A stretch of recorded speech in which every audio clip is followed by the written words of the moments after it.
I'm Rick Holtz, and this is my wife, Colleen. We met when we were kids, and the rest is history. We had 6 kids, and then adopted 5 more from Costa Rica. Life with 11 kids is interesting, to say the least. Every day is a new adventure. This is Lotta Holtz.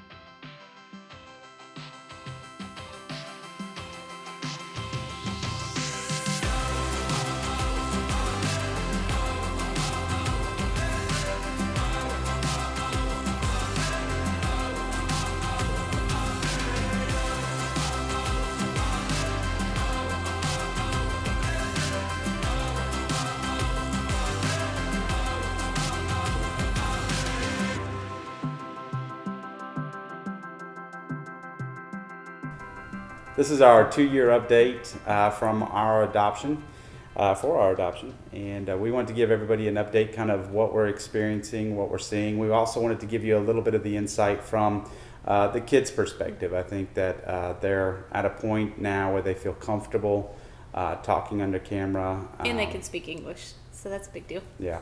A year ago, or even 6 months ago, I don't know that they would have done so well under camera, but we've really just worked at just bringing out their personalities, not for the purpose of camera, obviously, but you can we've definitely seen just some huge improvements in the kids.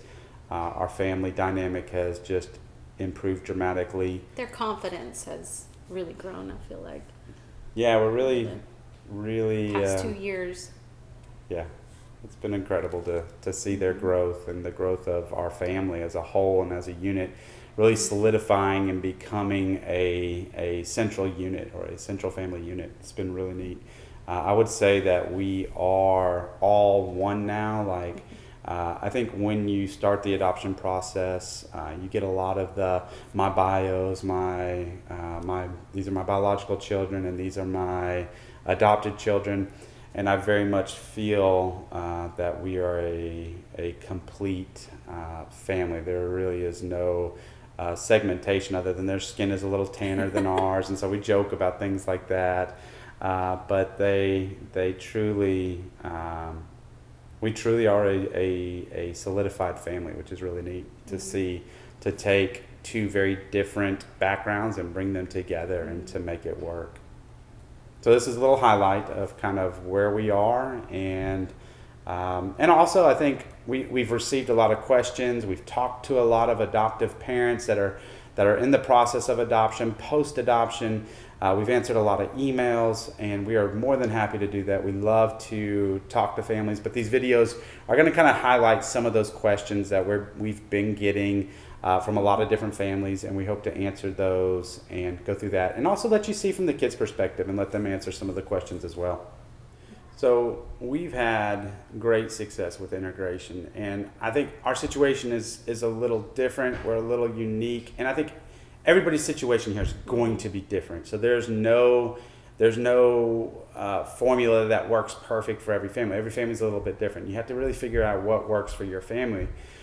We were fortunate in that we had 6 biological children that were in very similar age to the children that we adopted, and we worked really hard to integrate and to work with them. Yeah, well, and I feel like they, our newly adopted kids would watch how we would discipline and get on to the bios, and they just were like, you could see it on their face. They would know, like, okay, don't do that, check. Yeah, it's like they were making mental notes, along, watching how we were disciplining our biological children, or how we would engage with our biological children. We didn't change anything. No. We didn't up the game or anything like that. We just let them watch and learn how we handle things. They got to learn that we don't tolerate anything but first-time obedience. If we tell you one time, we expect you to do what we've told you to do.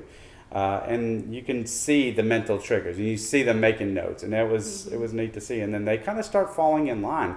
Also, the kids, the biological children, would kind of, in a sense, put not intentional pressure, but you could see that there was a pressuring of the children to act a specific way. They would be like, "Mom and Dad ain't gonna like that," and you kind of get that element of things. Yeah, in a way, I felt like they they were kindly coached and helped train too. Yeah. Mm-hmm. Yeah, but our integration has been phenomenal. But and I know there's families out there that are really struggling, and that is really, really difficult. I think we do have a lot of things that have worked in our favor that I think have really aided with our integration. I can only speak to what I know what we did. And what we did was from the application process and from every step of the process, we included all of our biological children in the process. The decisions. And even the decision-making process. Like, we would not move forward as a family in anything unless we decided on it as a family. And that included even down to child selection, when we would be presented children. And then we would pray about it as a family. We would seek the Lord, but we would not move forward unless we were unanimous as a family going forward. And then we would discuss about the difficulties of how hard this is going to be. We wanted them to be prepared. Like, your bathroom is going to be... You're going to share clothes or shoes or, I mean, it's just toys, your room. You're in the middle. Wow, you're huge. Watch out, y'all. So let's go back. Let's go back before y'all were adopted and before we adopted. Were you afraid? If so, what were you afraid of? Kelsey? No, I wasn't afraid. I knew it would be hard, but I was all in and I'm okay with that. It being hard isn't a problem. So, Not worried about changes? no. Not worried about No. giving up your bathroom? Girls are particular about bathrooms. No. Jacob, what about you? Like, so you're coming from the other side, the other perspective, and you don't know what you're going to get. You don't know. And like, I tried to, going through adoption is like, to put myself in your shoes, what you're feeling. What were you feeling? I was a little scared because I didn't know about anything about my new family, and I was kind of scared. And I was scared to make the decision about myself being adopted. Yeah, leaving your country. Yeah. And everything you know, yeah. All right, Lee. I wasn't scared at all. I feel like, as a family, we had really discussed it enough to be like, you know, we had like come up with like every scenario, like, hey, this could like not, you know, this could change our family dramatically in some ways that we might not see coming or whatever. But I wasn't really scared for it because, I don't know, I just had a peace about it, and I was fine with whatever happened, and I was excited to bring new kids into the family and have new siblings, and yeah, I wouldn't say I was scared. I want you to talk about the kids individually. So Benjamin made me work really hard to get attention because he was just in Costa Rica. It was papa. And I was like, come here, let mama snuggle. And he would only let me, you know, hold him in a towel and keep him warm or change his clothes. Or I was the one that was like, I guess, serving him in a way.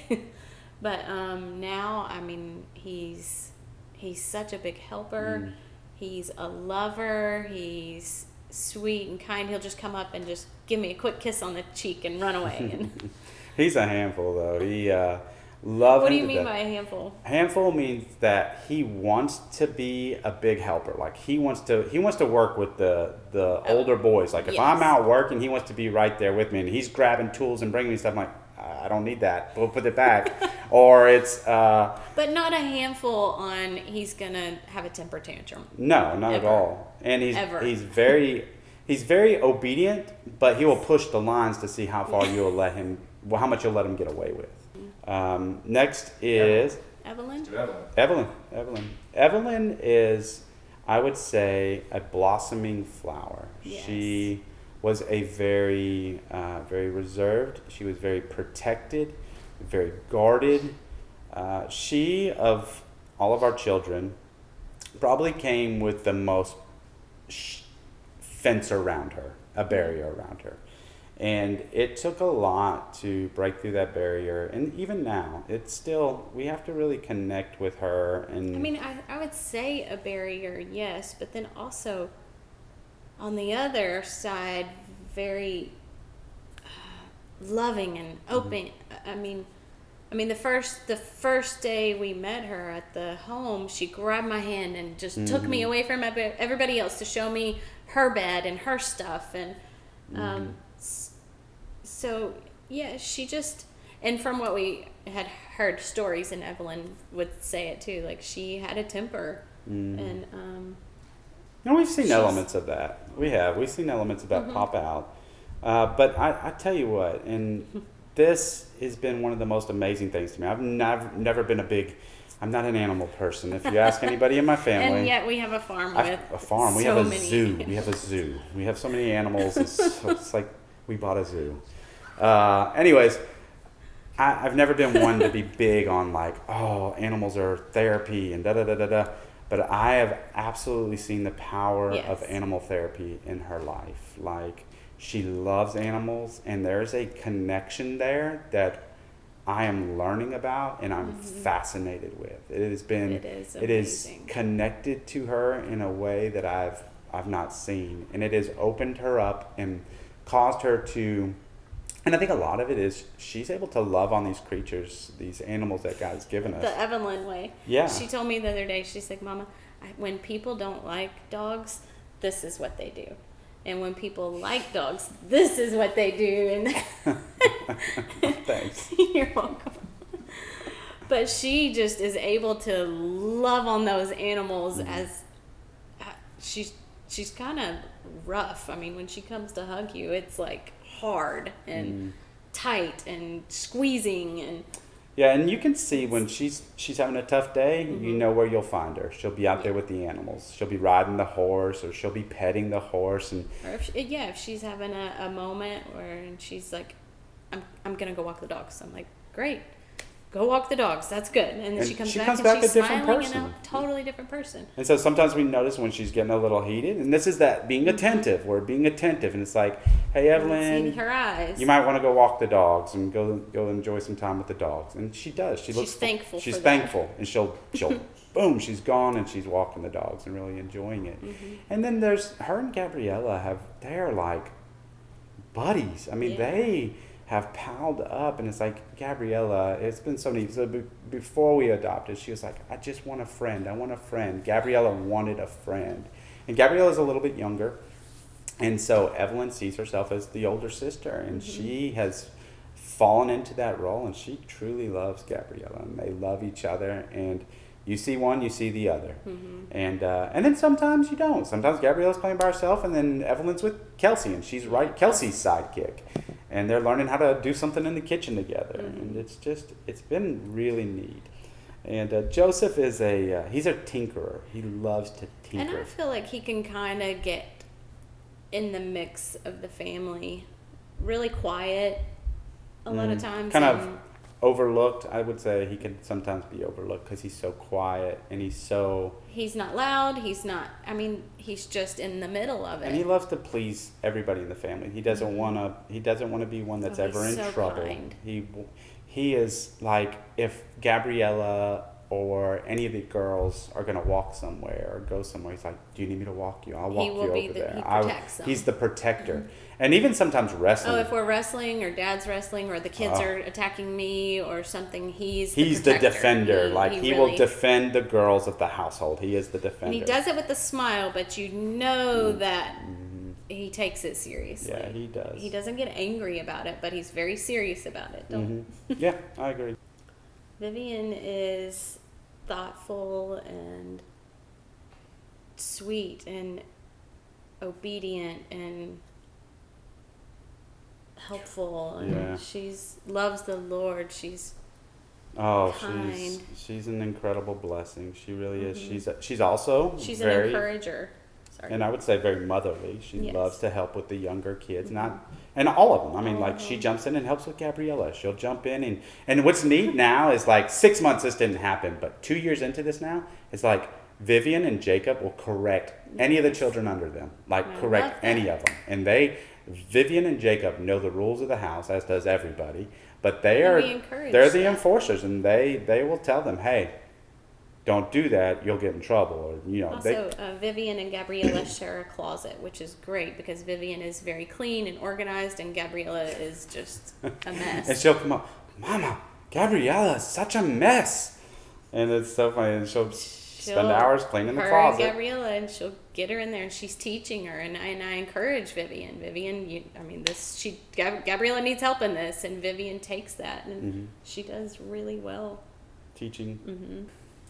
Jacob, he was, if I'm honest, he was the one I was probably the most reserved about, because I was like, this is a 16-year-old boy. Of course, he's 16 now. Yeah. I think he was 14 or 15 at the time.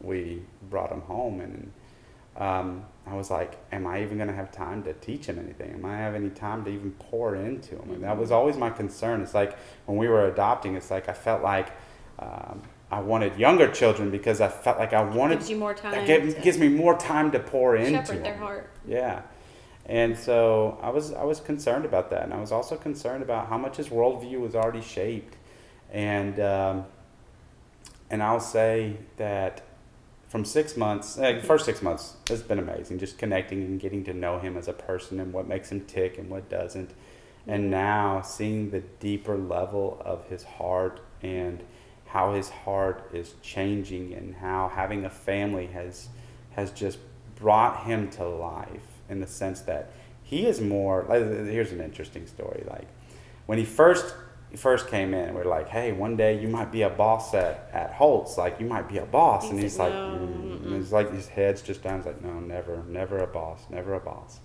And so It's like, that's not me. that's just not me. Now he's the boss. Like he comes in and he starts bossing. He takes control of the household. He's bossing. Hey, don't do that. Hey, he has. And we're like, okay, Jacob, you're doing great, but make sure you say please. And But he doesn't mean to be. He has great confidence in himself. He's been working with, which I love this, and we're very much multi-generational. We believe it's important to connect with all elements of our family, and so Levi and Jacob go with my dad, and my dad is a woodsmith. He is an expert turner on a lathe, a wood turner on a lathe. And my dad has offered to bring the boys in and teach them a trade, the trade of turning on a lathe. And they go every single Friday. They go with Grandpa, and they spend the entire day with my dad. They eat a lot of food. Junk food, which we do not eat in our house. And so they get away with a lot. And But they come home with some amazing things that they've made together. Beautiful pieces. And their skill is becoming better and better, and it's building this confidence, and you can see it. So we've recently allowed him to, because his quality it's taken a long time. So this just didn't happen overnight. He's been working with my dad a long time. And I told him, if Dad passes the quality, he's been turning pins. It's like, if Dad passes the pin quality, you can put them in the store and sell them in the store, our retail store. And so he put his first pin in there, and he asked what he should price it at, and I told him, and he put it in the store, and it sold the first day. First day, gone. He was like on cloud 9. He's like, I want to make 1,000 of these. And it's like, he's going to make 1 billion pins. And I get to have all the money. And I get all the money. And I was like, he starts counting up. And I'm like, oh, okay. I was like, whoa. I was like, let's talk about this. I was like, let me explain to you the process of how business works. There are a lot of hands, there are a lot of people that touch this. And I said, profit on an item is usually very, very small. And then so I was explaining to him. I said, however, if you're learning, and I want to invest in you. I think you're great. I think you have great potential. So everything you sell in the store, I will let you have 100% of if you reinvest it into your trade. So you have to buy equipment, you have to buy tools, or more cost of goods to make products to sell in the store. You can't keep it. And when we get to a point where your shop is built and you have everything you need, then we can discuss how much you can retain of it after it's sold. And so he was like really excited. He loved that. Recently, before we came to the beach, I think he put I forget how many pins in the shop, but I think he's up to he has $400 or $500 now that he has sold in the retail shop. And he has picked out a drill press that he wants, because that's the one tool he's missing to be able to do everything in his own shop. So he's already been building out his own shop. Him and Levi both have their own lathes. There's 2 lathes. They have different tools. They have everything they need for making pens and all that right downstairs. And after school, you'll hear the lathe under the house That's going to where work. they That's are. where they are. Or they're on the ranger buzzing around our property looking for trees to cut down so that they can get the Or wood to Jacob turn will bowls. go around with his tree book, and he is learning all the. Oh my different goodness, trees. we're walking down the Blows road, my and he's like, mind. Dad, that's a pin oak. That's a chestnut oak. This is and he's starting to know, and he takes great pride in it. It's been neat to see his heart develop and his love develop. He's kind, he's sweet, he's thoughtful. This is a hard one for us because we are not planners in the sense that I don't make 10-year plans. I don't make 5-year plans. I'm a whiteboard 1-year planner. And whiteboard because I can erase it, and I can erase it quick. And if you ask any of the people that work with me at Holtz, they'll tell you real quick, they think I have multiple personalities because I change my mind so much. We are on the fly. In fact, this beach trip was completely on the fly. Found a house and we booked it. It's like, hey, what do you want to do next week? I was like, well, let's go to the beach, see if there's anything available. And she's like, yep, there's something. It's like, let's go. And we're gone. It's like, well, who's going to take care of the animals? We got all these animals. Like, we'll figure it out. And we do. And then it's actually, for me, I think it's a high part that of you like. It is. It's excitement because it just creates this buzz because you come home, it's like, all right, we're going to the beach. We got to figure out how to make it work. And everybody starts like, okay, well, we could do this, or I could call this person, and then the family starts doing what the family does. We work together to make it happen. We set the goal, we go, but our goals are short term. They're very like 1 week out, maybe a month out at most. So 10 years is hard. I But hope to have a lot of grandkids and just still have a house full. I'd never want to have. There's always, I hope and pray, there's always going to be food on the table and bring your friends, bring family, and just, it's a safe place. It's where you can just come and just be like, oh, I'm home. Mm-hmm. I love it. I never don't want to have I don't want to ever have an empty house. Never want to have an empty house. I want my house to be filled, and it is filled with precious jewels right now. I mean, don't get us wrong. I mean, if the kids are gone or they're out and we're like, it's quiet. That's an enjoyable moment too. And we just sit and we're like, it's quiet.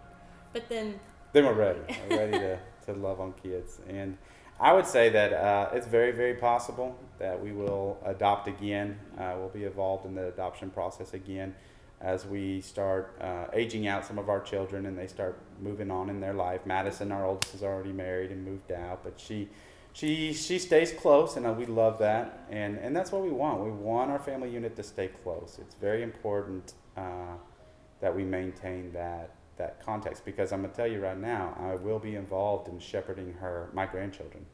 That will be very important to me, because as a grandfather, I think I have an important role in the family as the patriarch of the family, and I want to be very. Seriously. That's a serious calling. It's a serious responsibility, and I love it, and I look forward to it. All right, Jacob. Would you ever consider adopting, and why? Yes, I will. And because I was adopted first, and because I love saying mom and daddy, and when you are an orphan, you don't have the opportunity to do that. And I'm gonna cry. And because I love to have somebody to share my stuff and be with, and yeah. You've made a record of making you guys try twice now. Good job. All right, Vivian, back to you. So tell us how you felt before. Before I got adopted, I was a little scared. At the point I didn't know if I was gonna be adopted, and I did not want to be separated from my siblings. So I was kind of scared of that, and I didn't know how my family would be, or if they would love us as they love their family.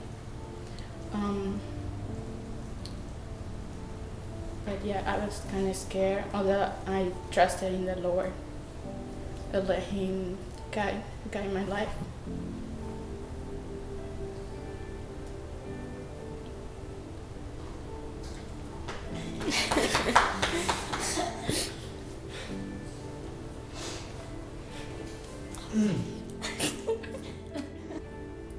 Love having a big family where we love the Lord and where we share everything together.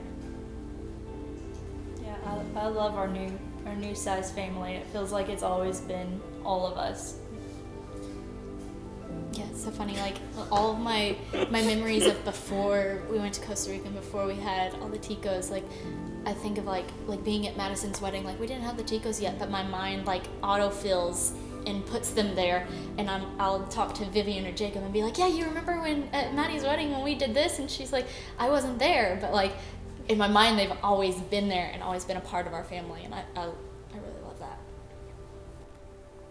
This is our final episode for a while. We've been back 2 years. We'll probably do another one at the 5-year mark, and probably another one at the 10-year mark, God willing.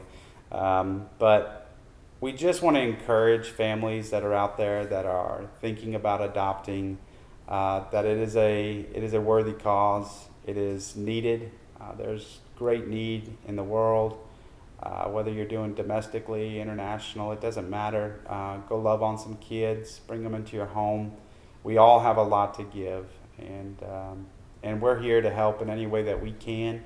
We are more than happy to answer questions. We get a lot of emails and a lot of phone calls, Zoom calls that we love to take, and we can only handle so many of them, but we do try to take as many as we can, and love to be a help. What do you say? It's been fun and amazing and hard, and it's kind of sad. I can't believe it's been 2 years. It just blows my mind, but then it again feels like they've always been with us.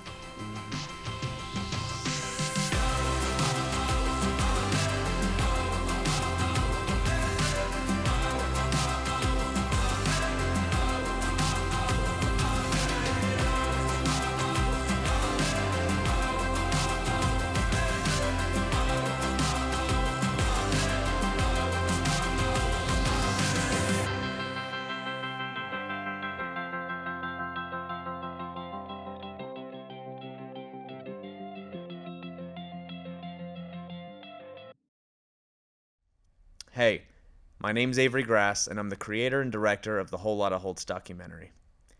I've worked for the Holtz family for a little over 2 years, creating video and photography content. I normally stay behind the camera, that's why you usually never see me, but I wanted to give a little bit of insight into what went into the making of this documentary. Rick and I had discussed at length what we wanted this documentary to be.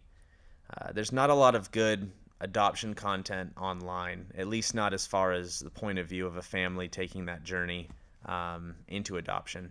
We wanted this documentary to serve two purposes. The first being a record of their family, something that they could watch for years to come, and two, to be a help to prospective adoptive parents, people looking to see what it would be like to adopt, the potential roadblocks, the potential joys. We just wanted to give something that was authentic and true to life. After releasing the first 8 episodes, we got a lot of positive feedback, both from followers of the brand and the family, as well as prospective adoptive parents. The Holtzes have taken a lot of phone calls, Skype calls with these families, these parents, and talking with them about their experiences and what they can do, what they can hope for, what they can do to plan to take the next steps. I hope you've all enjoyed watching these 9 episodes as much as I've had making them. Thanks, and we'll probably see you again in a few years.